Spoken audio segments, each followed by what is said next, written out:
So what is function? It's the linear, forward-moving part of the score, the melodic and thematic content, the harmonic development, the sense of rhythm and motion. In essence, it's everything that can be boiled down to a piano reduction. But because the element of function is, or should be, closely tied to the awesome timbral variety of the orchestra, it has an effect on what kind of container you can pour your notes into. The form of a work is greatly expanded in possibility by an orchestral group. Just listen to any two-piano arrangement of a Beethoven symphony for proof of that statement.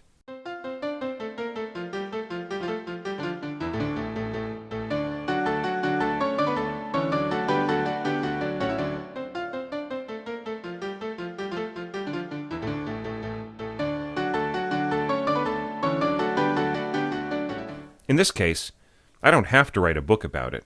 Countless books have been written about form, counterpoint, harmony, and so on, which I'm sure we've all spent our share of time and money on. In fact, in the context of this talk, I'm only going to touch on function as it relates to orchestration, and in particular, to texture and balance. So set aside the science of these well-worn topics for a bit, and think instead of function in its simplest definition. What is going on at any moment in the score? Here's another page of Jupiter from the planets. When I look at it, I automatically see something like this internally.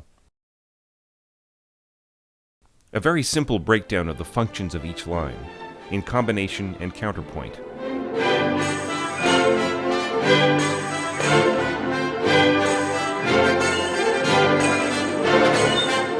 Notice that I've divorced the pitch and harmonic information, and just stated the bare bones of what's happening.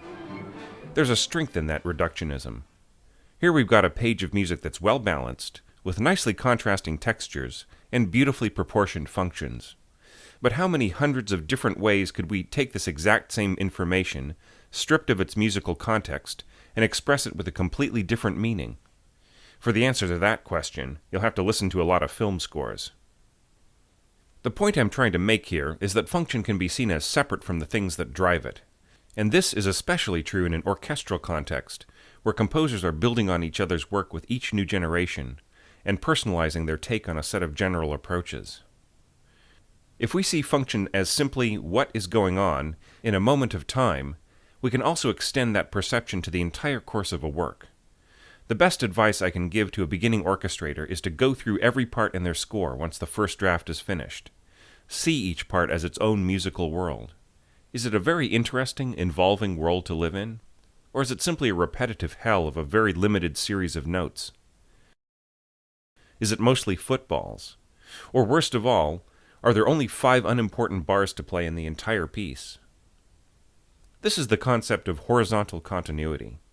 If a composer cares to develop this aspect of their score, then not only will the work be stronger, but the musicians will be more engaged. They, in turn, will play with more conviction, and give the conductor more to work with, and so on, in an upward spiral. Please note that this is not a case of restricting your music to any specific style or period or approach. I've heard many works from many different eras and perspectives with either involved or tepid horizontal continuity. Rather, I see it as a case of not treating your musicians like automatons, but as dynamic, thinking components of a work with life and spontaneity. That's a universe worthy of breathing life into. So in conclusion, texture, balance, and function.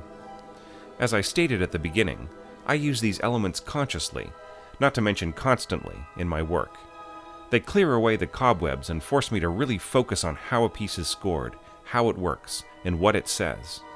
When I score read a piece of music cold, I'm able to cut to the heart of what's really going on and make an informed judgment about its sound and playability.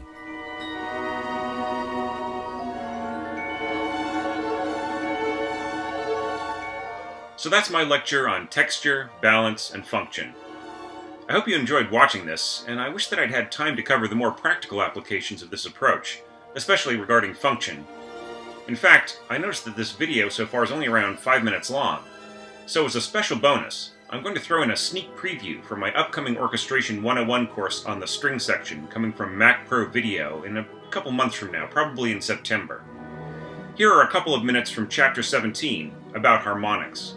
Stay posted for the launch date, which will be announced to my YouTube subscribers as a video, and also on the Orchestration Online Facebook group. See you there.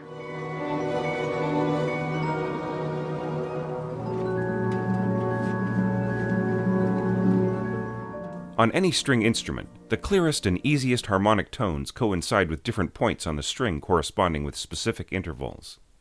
At the octave point, halfway between the nut and the bridge, an octave harmonic is produced.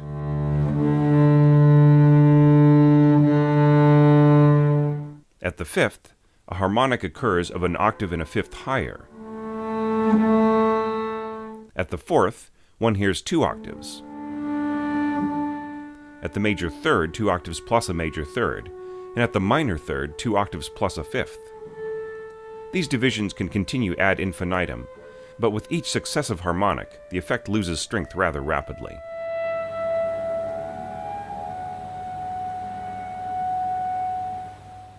Generally speaking, the longer and the more resonant the string, the easier it is to make these higher harmonics speak. Cellos and basses have the greatest practical range of natural harmonics. Violas a bit less, and violins least of all. The ultimate exploration of natural harmonics occurs with the harmonic glissando, where the finger slides lightly over the nodes, creating a whispering series of tones. This has different potential depending on the instrument.